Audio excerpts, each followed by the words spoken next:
آقای دکتر در طول تاریخ آیا زرتشتیان مذاهب مختلفی رو داشتن یا اینکه متحدالشکل بودن؟ اون چه که مسلم هست همینطور که عرض کردم ما دین داریم و مذهب. دین رو پیغمبرها در حقیقت آوردن از سوی خدا و در حقیقت اون رو به مردم آموزش دادن در کتاب آسمانیشون. کتاب آسمانی ما هم گاتا هست. مهم این بوده که تفاوتی که ما داریم با سایر ادیان هایی که لااقل من مطالعه کردم و میدونم مذاهب مختلف هیچ وقت نداشتیم.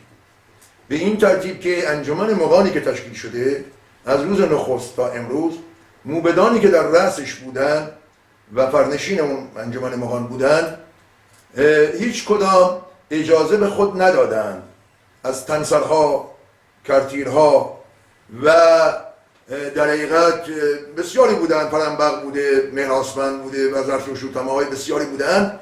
ما نشنیدیم و تا تاریخ هم نخونده ایم که مذهبی به نام مهراسمندی داشته باشه یا مذهبی به نام کرتیر داشته باشه و این نشان میدهد که و با توجه به این کتاب آتاها و کتاب‌های یسنا و بقیه بخش‌های اوستا که به درستی و به دقت و حتی با اختراع زبان دیندبیره با خط دیندبیره تونستن که این زبان رو به دقت حفظ بکنن که امروزه برای دانشمندان بسیار عجیب است که گاتاهای ما تمام و کمال در داخل یسنا در دل یسنا حفظ شده. خود یسنا تمام و کمال حفظ شده و میدونید که بسیاری از موبدان حتی الان تو هند هستن که حتی به قدری تعصب دارن که خوششون هم نمیاد ترجمه بشه.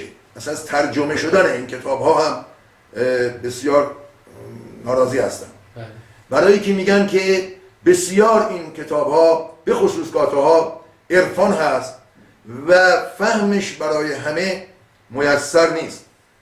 مطلب شاید ساده یک همین جمله‌ای که خوندم به سخنان مهین گوش فرا دهید با اندیشه روشندلان بنگرید هر مرد و زن خود با راه خویش را برگزیند به این سادگی نیست. بایستی تمام اینها به سخنان مهین. اصلا مهین یعنی چه؟ بهین یعنی چه؟ اندیشه یعنی چه؟ خرد یعنی چه؟ فرقش با عقل چیه؟ عقل با احساس چیه؟ همه اینا باید بررسی بشه تا بفهمیم اندیشه چیه. بعد روشن یعنی چه؟ بعد همینطور بیاییم تا پایین. این است که ولی ما موبدان ایرانی و خیلی بسیاری از موبدان هندی و پارسی بر این باور هستن که برعکس ما درسته که نمیتونیم همشو بفهمیم ولی باید ترجمه کنیم و بگیم. ولی در حال میخوام بگم که این دین و فرهنگ در حقیقت فکر عوض نشده. وقتی فکر عوض شد میشه مذهب. بقیه مذاهب میگن در کتاب آسمانی ما اینجوری گفته پس یعنی اون که من میگم. بنابراین میشه شافعی، میشه حنفی، میشه حنبلی، میشه کاتولیک، میشه پروتستان، میشه شیعه، میشه 12 امامی، 6 امامی. در حقیقت تفاوت مذاهب در جزئیات است، در شریعت است، در طریقت‌های اون مذهب زیستن است. بنابراین در گاتاهایی که کتاب ماست و مثل همه کتاب‌های آسمانی در حقیقت دینا بیان میکنه و ما به اون باورمند هستیم، ما بخشی که به عنوان مذهب زرتشتی در بین ماها در بین زرتشتیان جهان ادامه دارد در حقیقت میبینیم با هم کاملا میخونه، ادامه دهنده اون است.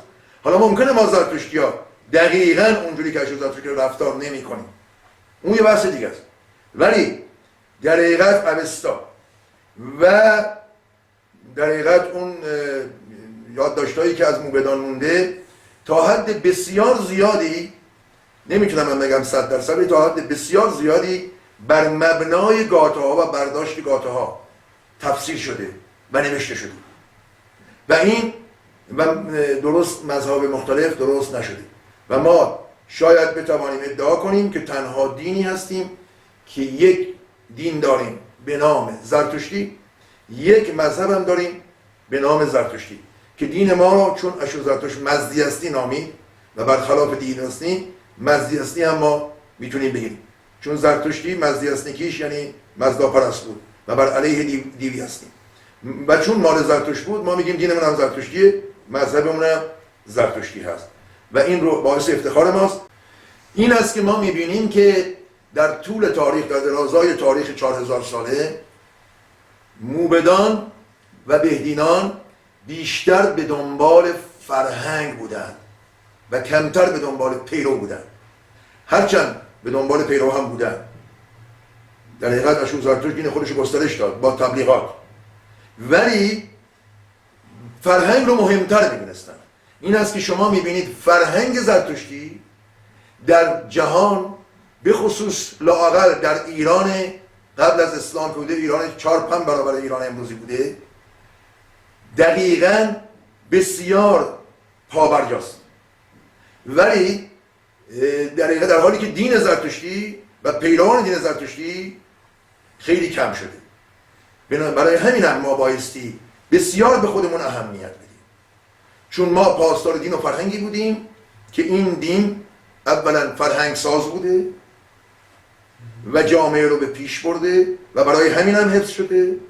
و درسته که بسیار پیروان خودش رو از دست داده و تبدیل شده، مسلمان شدن یا عیسوی شدن، از دین خارج شدن، ولی اون فرهنگ رو حفظ کردن. به خصوص وقتی در ادیان اسلامی ساکن ایران نگاه میکنید، در شیعه، به خصوص شیعه استانسری، حتی در شافعی، حتی در بین سنی هایی که در بین کردها و اینا هستن و بیشتر شافعی بهشون میگن، حتی در بین ارمنی ها، حتی در بین آشوری ها که اینا جزء ایرانی بودن، وقتی شما نگاه میکنید، حتی میهنان یهودی ما، اینها در حقیقت تفکرات و فرهنگ زرتشتی بسیار ریشه داره درشون و بسیاری از فرهنگاشون و بسیاری از سنتاشون و بسیاری از آدابهاشون در حقیقت اون بازمانده فرهنگ پیشینه خودشون هست که زرتشتی بودن و این واقعا باید هر زرتشتی بدونه و اونها رو به طور کارشناسی دقیق بفهمه که بتواند در حقیقت همیشه استوارتر و پایدارتر این دین و فرهنگ رو حفظ کنه. دین و فرهنگی که بر پایه اندیشه نیک، گفتار نیک، کردار نیک استواره، جز راستی و جز نیکی رو سفارش نمی‌کنه و میدونید که آرمان زرتشت یک جمله بیشتر نیست، ولی این جمله در حقیقت گویای همه چیز است. ما خواستاریم، ما یعنی همه زرتشتیان خواستاریم از جمله کسانی باشیم که مردم را به سوی راستی و نیکی و جهان را به سوی آبادانی و پیشرفت راهنمون بشه. این آرمان ماست. امیدواریم همه بتونیم با درک درست دین و به خصوص در این ارتباط با درک درست سنت های ما که در پایه و در اصل درست بوده و بایستی تمام اونها رو به دقت بشناسیم و در پاسداری از اصول و تغییر و تفسیر و به هر حال بروز کردن اونها بتوانیم که جوری پیش بریم که هم از زمانه عقب نیفتیم و همین که این سنت های پاک و اصیل رو بتونیم ازش پاسداری بکنیم.